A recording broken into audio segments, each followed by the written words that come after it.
todos ustedes escucharon la orientación del subsecretario de Salud del Gobierno de México. En la mañana también tuvimos una reunión, la secretaria de Salud, la secretaria de Educación y Ciencia y su servidora con directores de los Institutos Nacionales de Salud, algunos científicos del CINVESTAB, de la UNAM. Son ellos parte de los comités nacionales que se reúnen todos los días con la Secretaría de Salud del Gobierno de México, pero pues queríamos estar directamente informados, algunas preguntas que nosotros teníamos, que nos las pudieran contestar, y le voy a pedir a la Secretaría de Salud, no hay nada muy novedoso que vayamos a anunciar, sino sencillamente lo que estamos haciendo, qué es lo que vamos a fortalecer ahora, y los trabajos que estamos teniendo todos los días para fortalecer aún más otras medidas para prepararnos hacia la fase 2 y hacia la fase 3 a la que podía entrar nuestro país y en particular la Ciudad de México. Entonces, decirles que estamos en coordinación con los mejores científicos nacionales, estamos en colaboración con el Gobierno de México, y le paso la palabra a la Secretaria de Salud. Buenas tardes a todos y a todas. Pues tal como lo señala la doctora Claudia Sheinbaum, estamos activos desde el momento en que se decretó la alerta internacional de interés de salud pública, y también muy intensificando las distintas acciones a partir de la declaratoria de pandemia de la OMS. De hecho, hemos venido trabajando desde los primeros días de enero en varios frentes: el fortalecimiento de la vigilancia epidemiológica, en particular de la Unidad de Sanidad Internacional, que eso vamos a reforzarlo en los próximos días, dado que se ha ampliado la cantidad de vuelos que provienen de países que ya tienen circulación local. Entonces empezamos vigilando solo algunos vuelos, los vuelos procedentes de China, luego se fue ampliando. En este momento se monitorean, se vigilan y se hace todo el protocolo con vuelos que provienen de 10 países y de 4 estados de Estados Unidos de Norteamérica. Entonces, una primera cosa que hemos estado haciendo, que se hace siempre de manera permanente, pero en este caso está abocada e intensificada hacia la identificación de COVID-19, es el fortalecimiento de la Unidad de Sanidad Internacional. Aquí nuestra apuesta es duplicar el número de brigadas, también aumentar el número de cámaras termosensibles y hacer una intensificación de todas las actividades de comunicación y de todos los, la información que reciben los pasajeros que llegan de distintos vuelos. Esa es una parte. Otra parte muy importante ha sido la capacitación, que es en coordinación con la Secretaría de Salud del Gobierno de México, que ha dado una capacitación intensiva a grupos de trabajadores de la salud, en particular médicos, epidemiólogos, directores jurisdiccionales, que eso se sigue haciendo, y en este momento llevamos alrededor de 300 personas capacitadas en términos presenciales y en línea, y lo seguimos replicando porque es capacitación de capacitadores, entonces es en cascada. Como ustedes saben, en la Ciudad de México tenemos 5 casos reconocidos, estamos todos los días monitoreando. El país tiene 17 casos, el corte de ayer eran 15 y seguramente los 2 nuevos aparecerán en el corte del día de hoy. Algo que es muy importante es que estamos siguiendo los protocolos definidos por la Organización Mundial de la Salud, la Organización Panamericana de la Salud, lo que ustedes ya saben, y estamos apegados también a la perspectiva de escenarios que es un modelo para contender con la epidemia, que nos permite prepararnos desde el primer momento para 3 posibles escenarios. En este momento estamos en el escenario 1, como todos saben, que es un momento de pues mantener la dinámica en general, pero sí de vida cotidiana, pero sí intensificar las acciones de comunicación, de monitoreo, como ya señalaba, en puntos claves como el aeropuerto, y también de intensificar lo que sería muy importante, las medidas generales de higiene personal, que seguimos insistiendo, la mejor forma de limitar la propagación de infecciones es el lavado de manos, el uso de gel, base de alcohol al 70%, la limpieza de los objetos, dispositivos de uso común, de las superficies, y algo muy importante que también seguimos insistiendo y que vamos a intensificar con información en las escuelas y en los centros laborales, que si las personas tienen enfermedad respiratoria, tienen datos de tos, todos estos datos de cuadros respiratorios, que podría ser desde un catarro leve hasta datos un poco más severos, no vayan a la escuela, no vayan al trabajo, y es mejor quedarse en su domicilio. Por supuesto, en este momento, prácticamente todas las personas que tienen infecciones respiratorias, puede ser cualquier otra cosa y no COVID-19. Ese está todavía muy en la fase de transmisión por importación, es decir, casos importados. Todos los casos que están reportados en el país están con antecedente de viaje o con contacto con un caso confirmado, ¿no? ¿Qué otras cosas podíamos señalar? Que nosotros estamos tomando estas medidas en el escenario 1, que es muy importante no adelantar los escenarios, porque un elemento que necesitamos es la cooperación de la población. La población necesita estar muy informada, no hacer eco de rumores y de noticias falsas que están circulando mucho. Ahí pedimos su cooperación. Ustedes tienen una función social fundamental y una enorme responsabilidad para transmitir estos mensajes ciertos, mensajes que provengan de fuentes oficiales. La Secretaría de Salud del Gobierno de México tiene un micrositio que tiene mucha información. Están actualizando todos los días el informe técnico, también llega información un poco más especializada, pero de fácil lectura. Entonces, necesitamos la cooperación de la población. Y si nosotros adelantamos escenarios, lo que hacemos es producimos estrés, producimos pánico y también producimos algo que a la larga es muy negativo, que es un agotamiento de la población y un agotamiento de los mensajes. Entonces, esto es muy importante. El escenario 1 tiene una serie de consideraciones. Estamos en una propagación básicamente de casos importados y por lo tanto las medidas son las medidas que hemos estado insistiendo. El estornudo de etiqueta es fundamental. Ustedes van a ver muchas cápsulas, también las pueden replicar, nuestras cápsulas, las cápsulas informativas de Secretaría de Salud. Este estornudo de etiqueta es fundamental porque lo que nos evita es la contaminación de las manos.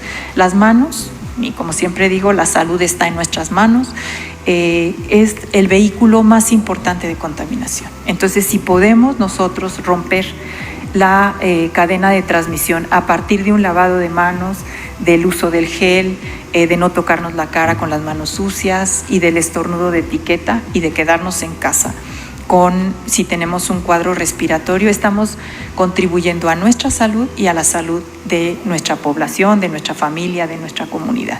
Esos serían como los elementos centrales. Nosotros estamos valorando todos los días con la jefa de gobierno que encabeza las sesiones de trabajo. Estamos valorando todos los días y monitoreando lo que hace la Secretaría de Salud del Gobierno de México. Estamos participando en los grupos técnicos y algo que queremos adelantar, la modificación de escenario no es una decisión de una persona. El Comité Nacional de Seguridad en Salud y el Comité Estatal de Seguridad en Salud están instalados, han sesionado y son los que van definiendo los escenarios, son los que van diciendo, vamos valorando el comportamiento de la de la epidemia, de los casos, son los que van valorando y van a dar la indicación de cambio de escenario. Es decir, son grupos técnicos que toman las decisiones técnicas para fortalecer nuestro accionar preventivo y nuestro accionar también en términos de atención. También les queremos decir que estamos ya con un diagnóstico y con un escalamiento de la capacidad de respuesta, ya previendo un escenario 2, donde habría brotes y propagación, circulación local, o un escenario 3, también ya lo estamos en términos de nuestra capacidad de respuesta, con propuestas de reconversión de unidades de salud, de expansión hospitalaria, en el dado caso que ese escenario se presentara en la ciudad. Entonces, que tengan ustedes la certidumbre que estamos ocupados todos los días valorando el comportamiento de la epidemia en el mundo, allegándonos de la información científica, tomando y fortaleciendo estos protocolos de la Organización Panamericana de la Salud y de la OMS, que hoy y ayer ya señalaba que México está preparado, ellos tienen una buena valoración de la preparación del país,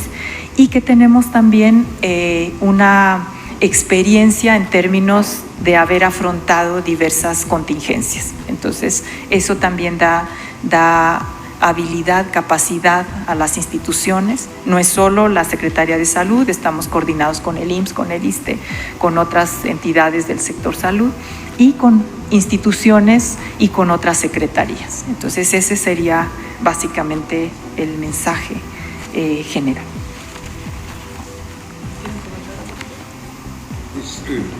Muy poco podríamos agregar a lo que nuestra secretaria acaba de informar.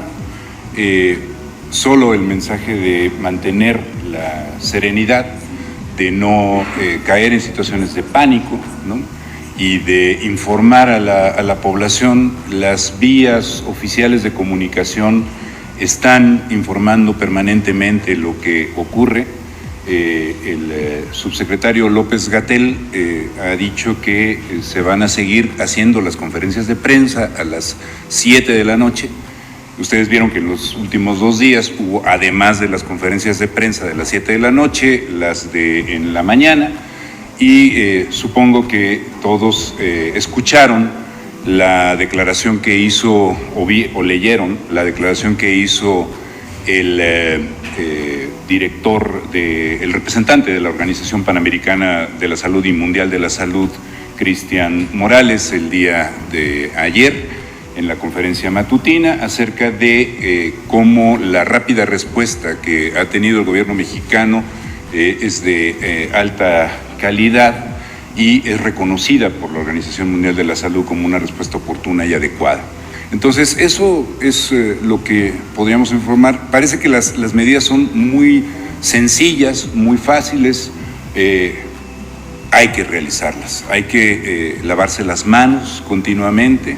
El uso de gel es complementario al lavado de manos, ¿no? Es algo importante, y evitar en lo posible estarnos tocando la cara, la boca, los ojos, ¿no? Eso es algo fundamental que es difícil controlarlo porque son cuestiones que tenemos ya habituadas en nuestro comportamiento cotidiano, pero pues hay que estar un poco alerta a eso y evitar estarnos nosotros contaminando con las manos sucias. Muchas gracias. Bueno, de lo que comentó Oliva, es importante decir que estamos reforzando la unidad de sanidad internacional que está en el Aeropuerto Internacional de la Ciudad de México. Ahí va a haber mucho más información a los viajeros, particularmente los países en donde hay mucho más contagios. Esto es importante. Lo segundo es que vamos a intensificar las campañas de información, tanto en el transporte público en términos de las medidas preventivas como en las escuelas. Y lo tercero, que es muy importante, es que si hay alguno de los síntomas asociados a una enfermedad respiratoria, es mejor mantenerse en casa y si se incrementan los síntomas, llamar al teléfono que ustedes ya conocen que ha dado la Secretaría de Salud Federal. Nosotros estamos fortaleciendo también la capacitación para Locatel, la va a fortalecer la Secretaría de Salud para que todas las personas que contestan el teléfono en Locatel, ya se hizo desde hace 2 semanas, pero la vamos a fortalecer más todavía para que Locatel sea un lugar en donde también puedan llamar y recibir información.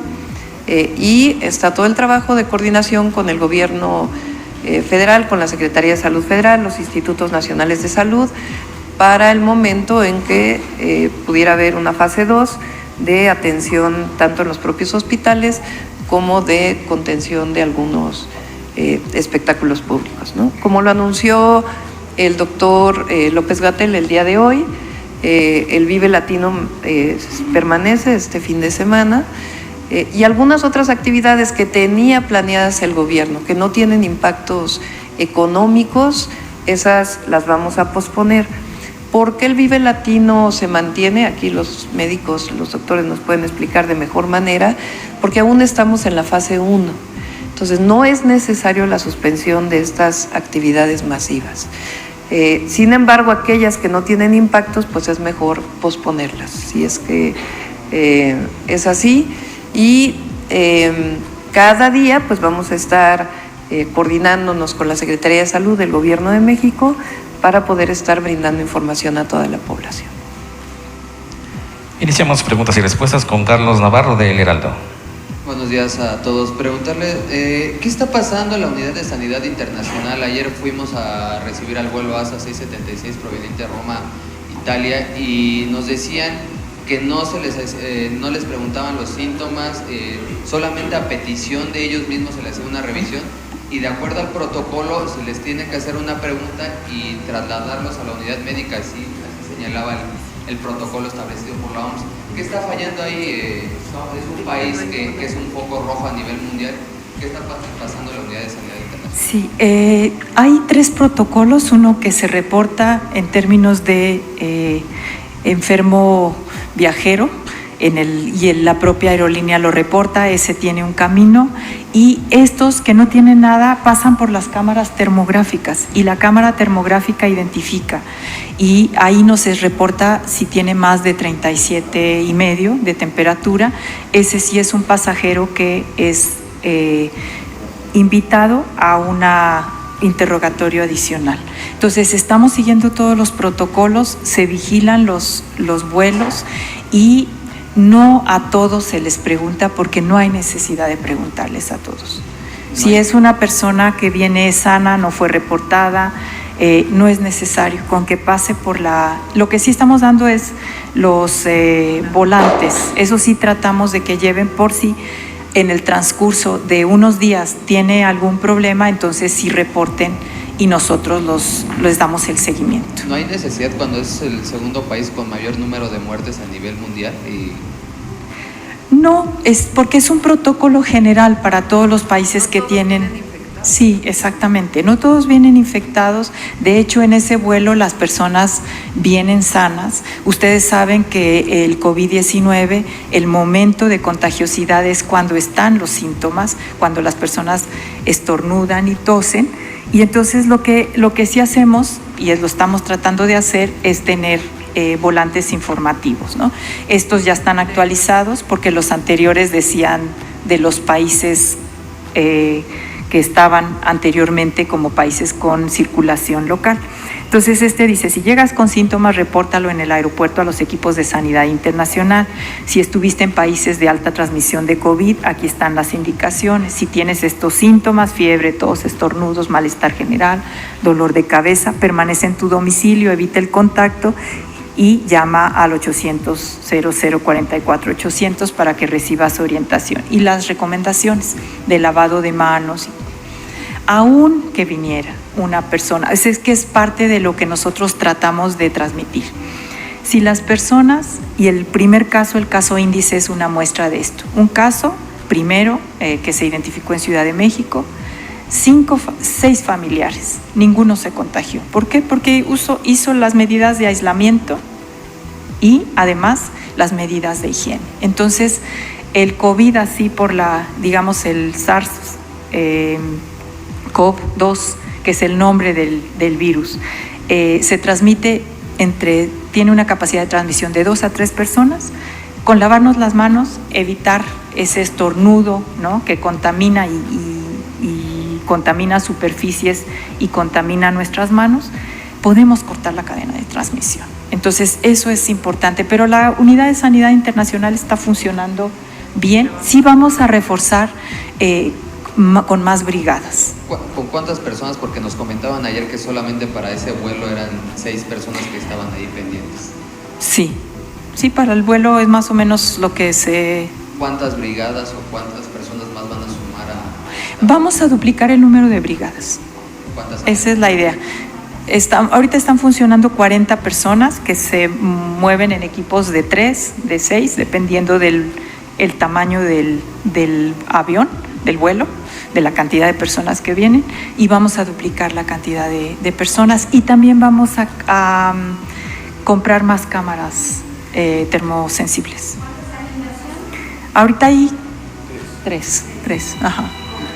Sí, compraríamos el doble. Ajá. Y doctora, me gustaría... También para este momento, o sea, estamos siguiendo los protocolos. Lo que es muy importante es que luego la gente dice, es que no me preguntaron nada, no, pero pasó, ni se dio cuenta, pero pasó por la cámara y ahí está. Hicimos un video para que fuera un poco más, también está pasándose en el aeropuerto, para que ustedes vean cuál es el trabajo de la Unidad de Sanidad Internacional. Doctora, me gustaría preguntarle, ¿usted va a mantener sus actividades públicas de manera normal, el sábado de tequio, sus eventos, todo lo va a hacer de manera normal? Sí, vamos a mantener los eventos públicos, y en todo caso vamos a estar pendientes, como toda la población, a la revisión que tenemos nosotros en el comité interno, que repito, está en coordinación con los científicos nacionales, internacionales y con el Gobierno de México, con la Secretaría de Salud. Entonces vamos a mantener los eventos, repetimos, de acuerdo con lo que ha informado el Gobierno de México, y si quisiera leer lo que, no sé dónde dejé la hojita, aquí, lo que dijo el representante de la Organización Mundial de la Salud, que mencionó ayer el doctor López-Gatell en la conferencia matutina. Él declaró que México ha sido el primer país en poner a punto la técnica de detección del coronavirus y que ha permitido formar en su territorio a los países centroamericanos. La declaración de pandemia es un llamado a países que, a diferencia de México, no han empezado sus preparativos para la crisis.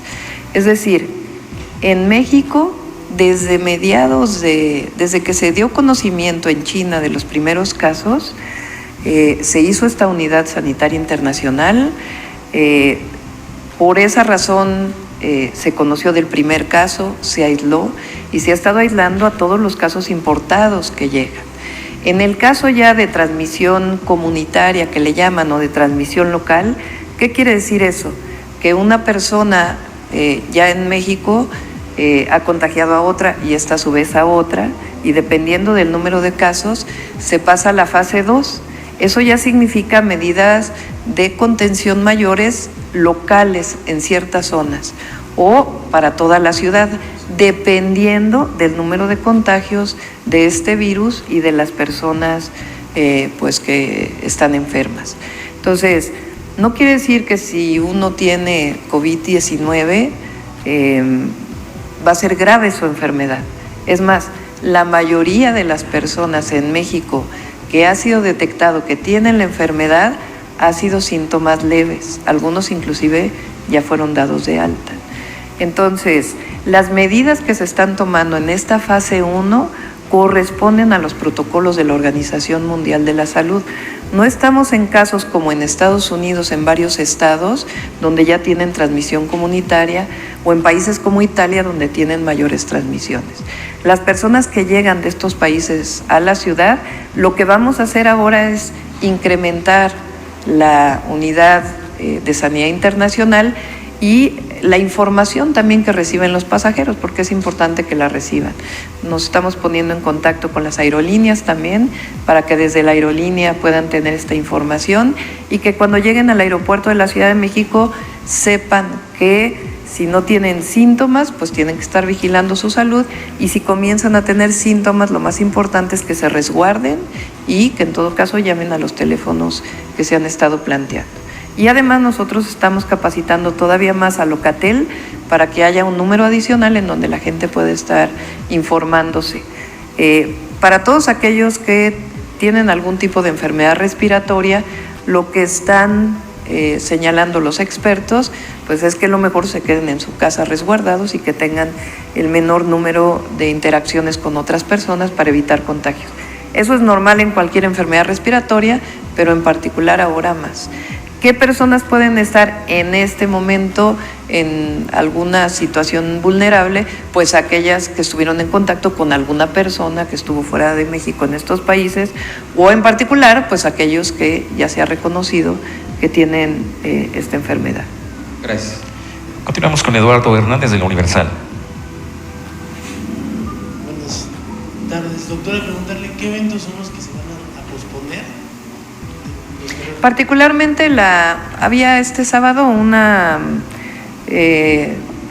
clase de box masiva que estaba preparando la alcaldía de Iztapalapa. El sábado era para romper un récord Guinness y esta se va a posponer porque pues digamos no tiene ninguna implicación económica, sencillamente pues es el traslado de Iztapalapa al Zócalo de la Ciudad de México. Entonces se va a posponer. También la final de la Olimpiada Comunitaria la vamos a posponer, que también era en el Zócalo de la Ciudad de México.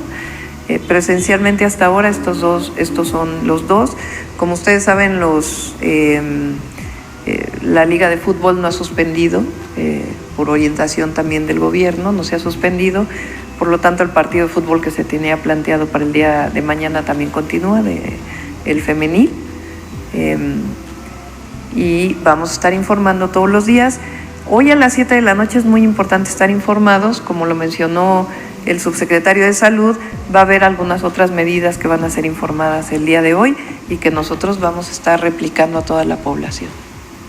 También preguntarle, al no cancelar y suspender estos eventos masivos como el Vive Latino, ¿qué medidas adicionales se van a tomar, tanto en estos como en las elecciones vecinales del domingo?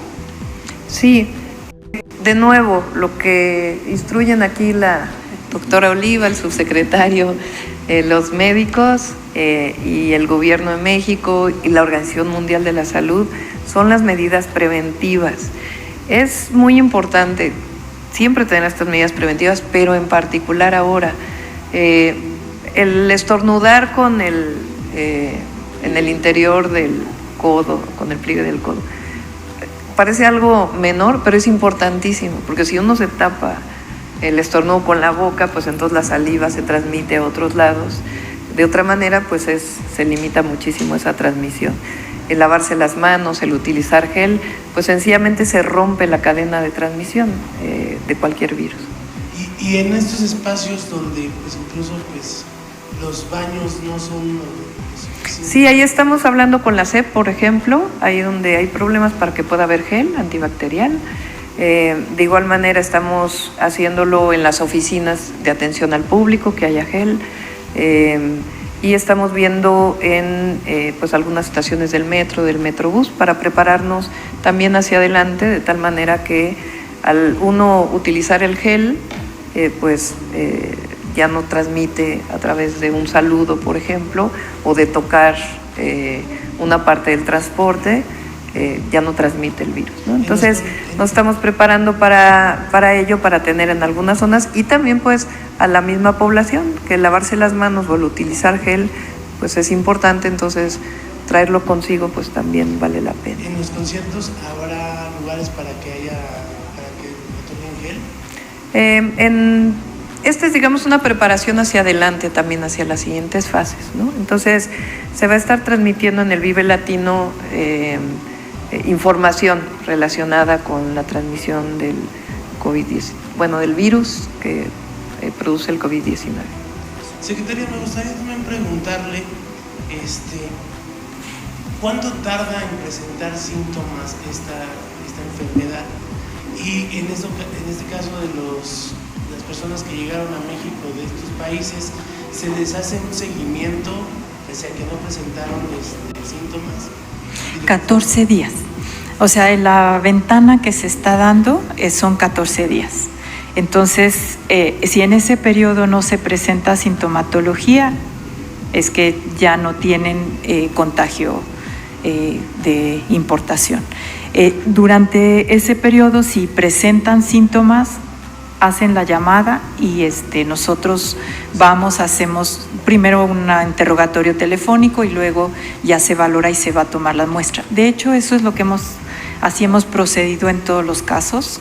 Se va a tomar la muestra al lugar donde estén, porque a veces ni siquiera es el domicilio, es el hotel o ¿no? Y si no llegan a llamar, ¿ustedes no hacen un seguimiento de estas personas? Se tiene un seguimiento mucho más estrecho con algunas, por ejemplo, con Corea se hizo un acercamiento y entonces ahí nos pasaron absolutamente todos los contactos y todo, y ellos reportaban tal o cual empezó o tal o cual se siente mal, ahí con algunos consulados. Y doctora, por último, preguntarle sobre el metro. ¿Cuánto va a pagar el gobierno capitalino a la empresa para hacer la certificación? Y también sobre la inversión, ayer nos decía que eran 32,000 millones de pesos en 10 años, pero el Congreso autorizó 38,000 para 19 años. No sé, ¿hubo un ajuste? Sí, es parte de lo que ahora se está trabajando con la última pregunta, ¿no? Es lo que se está trabajando con la UNOPS, todas las opciones. Lo que se aprueba en el Congreso es el máximo y la cantidad de años máximos también. Y estamos trabajando con la UNOPS para ver cuál es la mejor opción para la Ciudad de México, ¿no? Porque no es para el gobierno, sino para todos los capitalinos. Entonces estamos trabajando en ello y ya yo espero que la próxima semana ya se pueda informar cómo se va a lanzar la licitación y las propuestas que se van a presentar, que en realidad pues no son muchas empresas, porque hay muy pocas empresas en el mundo que hacen trenes de metro. Entonces, para estas empresas que van a presentar, pues cuáles son las características técnicas y las opciones financieras que ellos van a presentar en este programa. En el caso de la certificadora internacional, es algo que el metro tiene ya contratado, no es que se haya contratado en particular ahora, y les doy en un rato la información de cuántos recursos se destinan. Continuamos con Rocío González de La Jornada. Hola, buenas tardes a todos. Doctora, preguntarle si hay alguna indicación para las escuelas, ya sea públicas o privadas, para suspender actividades. Yo entiendo que ya algunas instituciones de educación superior lo están haciendo. ¿Se están yendo por la libre? ¿Se puede hacer? ¿Es innecesario? ¿Qué recomendación es la que se hace ahí? Sí, ahí contestaría exactamente lo mismo que dijo el subsecretario de Salud hoy. Hay orientaciones nacionales, evidentemente hay instituciones autónomas que pueden tomar sus propias decisiones o privadas que pueden tomar sus propias decisiones, pero se está actuando de una manera muy responsable desde el primer momento que se conoció de este virus y todos los días se van a tomar medidas. Hasta ahora no hay ninguna indicación de que cierren las escuelas. Es importante, la manera en que yo lo entiendo es la siguiente: no tiene impacto cerrar las escuelas en este momento, en términos de la transmisión del virus. Entonces, ¿para qué se hace? Hay algunas instituciones que dicen, bueno, de todas maneras es mejor hacerlo para prevenir. Muy respetable su decisión. Pero si se fijan, inclusive la UNAM dijo que lo va a hacer a partir del, creo que 21 o 23 de marzo. O sea, se adelanta a su periodo de vacaciones a partir de los escenarios que ellos ven y que pues en algunos de los casos se comparten con el gobierno. Entonces, en este momento no es necesario y como bien explicó Oliva y también el subsecretario de Salud hoy, tomar estas medidas de manera adelantada tiene impactos en la vida de las personas, tiene impactos económicos, no en los indicadores macroeconómicos, en lo que tiene que ver con el ingreso de todos los días. Una persona que vive del comercio todos los días, si se suspende su actividad, pues entonces no va a tener ese ingreso en los siguientes días. Eso no quiere decir que por esa razón no se tomen las medidas, sino al revés. Es mejor que se tomen las medidas cuando se tienen que tomar y no tomarlas desde antes con impactos que pueden ser muy onerosos para muchas familias en México. Entonces, lo importante es que se está haciendo muy responsable y que todos los días se están reuniendo. Eso no quiere decir que pasado mañana no se tomen medidas distintas. Eso tiene que ver pues con los casos que se están presentando, su propagación y con el análisis de todos los científicos nacionales, porque lo que informa el subsecretario de Salud a nivel federal no es su opinión personal, es resultado de una reunión que tienen todos los días con distintos científicos nacionales, institutos nacionales de salud.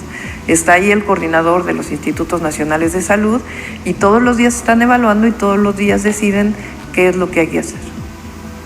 Los eventos públicos que se estarían cancelando, ¿nos estarían informando cada cuándo? Sí, vamos a esperar a ver si se toma una decisión de poner una fecha posterior, igual que lo hizo la UNAM, o si es diariamente. Esto ya lo informará el gobierno federal.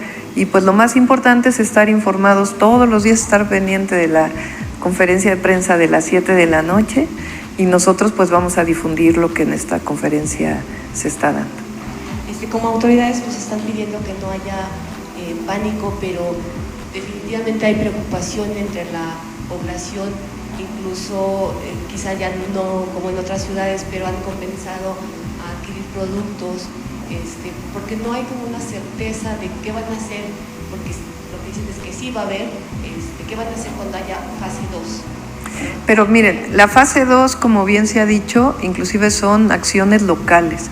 Y eso no quiere decir que se cierren supermercados o que no. O sea, tiene que ver con actos públicos.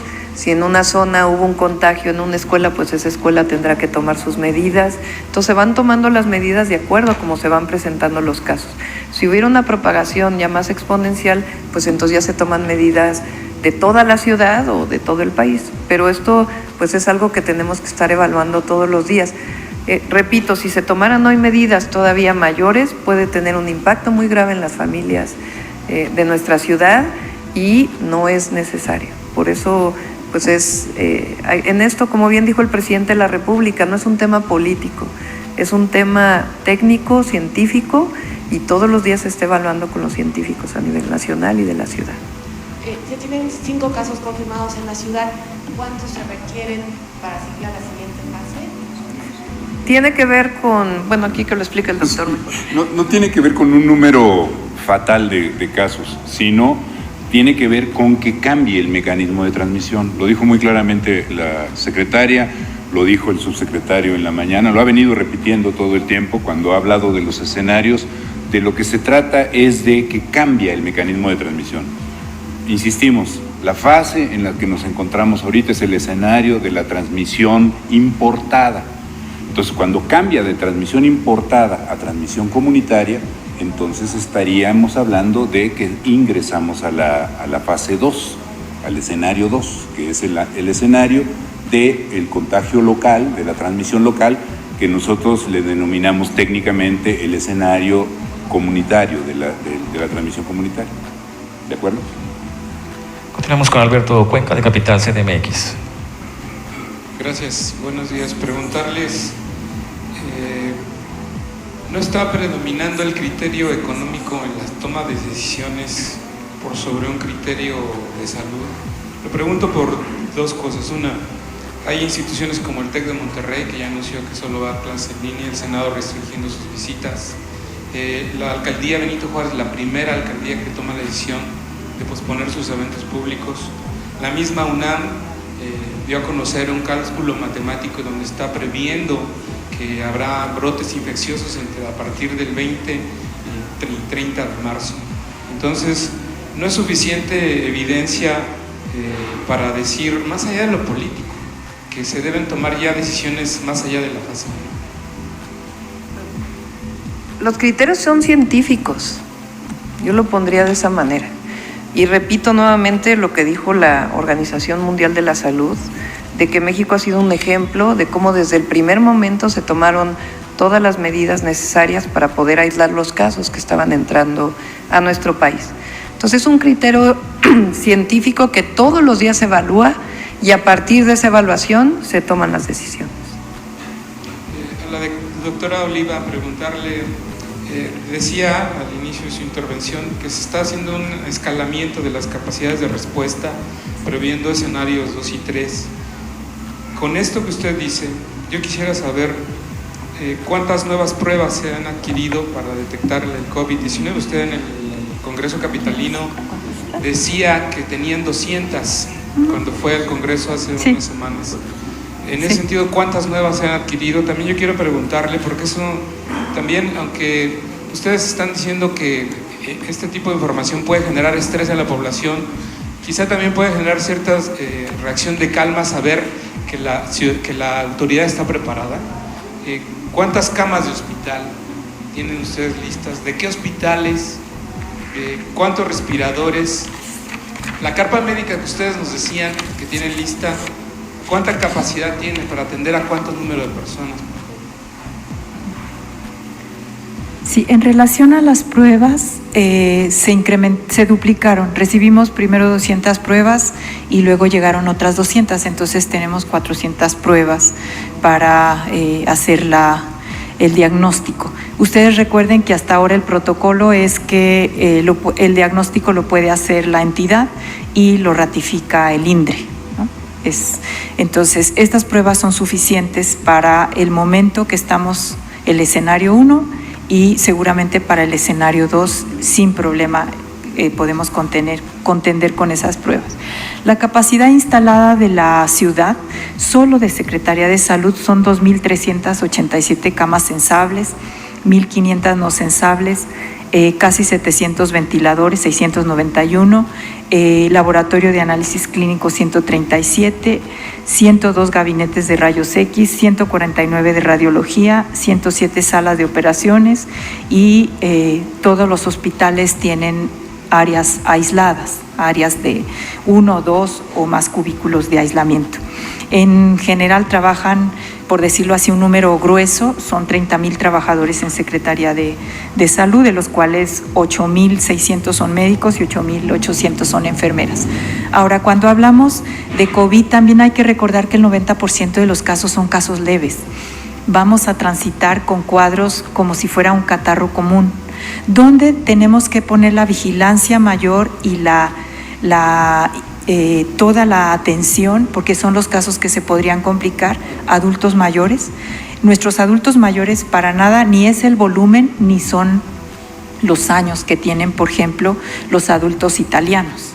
Aquí estamos hablando de adultos mayores y no hay una proporción enorme de adultos centenarios, mientras que en los países europeos sí esto tiene peso. Aquí tenemos un porcentaje de alrededor del 8% del total de la población son adultos mayores, mientras que en esos países estamos hablando de 22% o 25%. Entonces, la atención especializada hospitalaria seguramente será requerida en el escenario 2, en el escenario 3, para estos grupos específicos, porque el COVID cursa 90% con casos, son cuadros muy leves. Se confunden con un problema, un catarro común, por ejemplo. Entonces, hay esa capacidad, y lo que comentaba de reconversión y expansión es algo que se está trabajando en estos grupos técnicos, donde se define en conjunto para el país y para cada entidad federativa cuáles son los hospitales que se expanden, cuántas camas puede liberar y cuántas puede canalizar en dado caso que se requiera la atención hospitalaria incrementada. Entonces no es un solo hospital el que podría estar recibiendo a pacientes. Yo recuerdo que en el H1N1 el hospital Cabrera fue exclusivo para pacientes. En este caso no. En este caso estamos nosotros de SEDESA pensando en 4 hospitales. Pero además la ciudad, que cuenta con los institutos nacionales que son de referencia nacional, está el INER y nutrición definidos incluso para este escenario, para este momento. Es que eso es mucho mejor no comentarlo, porque estamos haciendo los ajustes y los escalamientos, y en la medida en que no estamos en ese escenario no lo requerimos. Última pregunta es de Eduardo Quevedo, de IMER. Están los hospitales. Lo que es importante es que en esta propagación a veces de noticias falsas y otras cosas. Entonces está todo preparado, pero es mejor en este momento que no estamos en las otras fases no mencionarlo. Buenas tardes, Eduardo Cadena. Mi primera pregunta, o sea, ¿no sería el mismo criterio científico? Entiendo que estamos en infección importada, el mismo criterio científico que se usa para cancelar la clase de box más grande del mundo que cancelar, por ejemplo, el Vive Latino. O sea, ¿es la economía un factor que se toma en cuenta sobre lo científico? Eso por una parte. Y ya no contestamos eso, lo repito nuevamente, igual que lo dijo hoy el subsecretario. No es necesario, por la fase en la que se está, cancelar estos eventos. Y particularmente aquellos que tienen un impacto económico mayor. Sin embargo, en aquellos casos en donde se pueden posponer, se decide preferiblemente posponerlos. Pero no es un criterio, es decir, todos los criterios científicos tienen que ver con la propagación del virus, pero también con los impactos económicos que se puedan tener. El que haya criterios económicos no quiere decir que no sea científico. Lo más importante aquí es que lo que está haciendo el Gobierno de México, la coordinación con la Secretaría de Salud de la Ciudad de México, tienen los criterios de la Organización Mundial de la Salud. Todo lo que se está haciendo tiene los criterios de la Organización Mundial de la Salud. Cuando se preguntan ¿por qué no se hace lo que se hace en Estados Unidos? Es porque no estamos en esa fase en la Ciudad de México. ¿Por qué no se hace lo que se está haciendo en este momento en España? Pues porque no hay propagación comunitaria. ¿Por qué no se hace lo que se hace en Italia en este momento? Pues porque no hay propagación comunitaria. Entonces, es importante esto porque si no, se da una idea de que en México no se está haciendo nada. Y se está haciendo mucho, incluso desde antes que muchos países lo hicieran. Okay, muchas gracias, doctora. Y por otra parte, para la secretaria, ¿cuáles son las capacitaciones o qué contenido tienen esas capacitaciones? Yo creo que ya con esto. Las capacitaciones están estructuradas por la Secretaría de Salud del Gobierno de México. Ellos son los que incluyen los contenidos que tienen que ver con las bases de la parte, digamos, más básica, ¿no? De la transmisión, de las características del virus, del análisis de la epidemia, de las formas de transmisión y un componente muy importante que tiene que ver con la protección de los trabajadores de la salud, y de la parte de vigilancia epidemiológica, o sea, la parte de protección de los trabajadores de la salud y la parte de vigilancia epidemiológica, cómo se siguen reforzar, cómo se siguen los contactos, cómo se analiza, cómo debe darse ese aislamiento, cuándo es domiciliario, qué características tiene, porque es una capacitación para capacitadores. Entonces, qué características el aislamiento domiciliario, qué características el aislamiento hospitalario, rutas de entrada, todas estas cosas que son muy operativas. Se empezó, además es masivo y tiene fase presencial y fase en línea. O sea, lo toman presencial un montón de trabajadores de la salud, pero en línea simultáneamente están conectados también personas que no pudieron trasladarse, pero que están recibiendo la capacitación. O sea, eso estamos desde hace como un mes ya haciéndolo. Concluimos con la conferencia de prensa. Gracias a todos. Gracias. Me llevo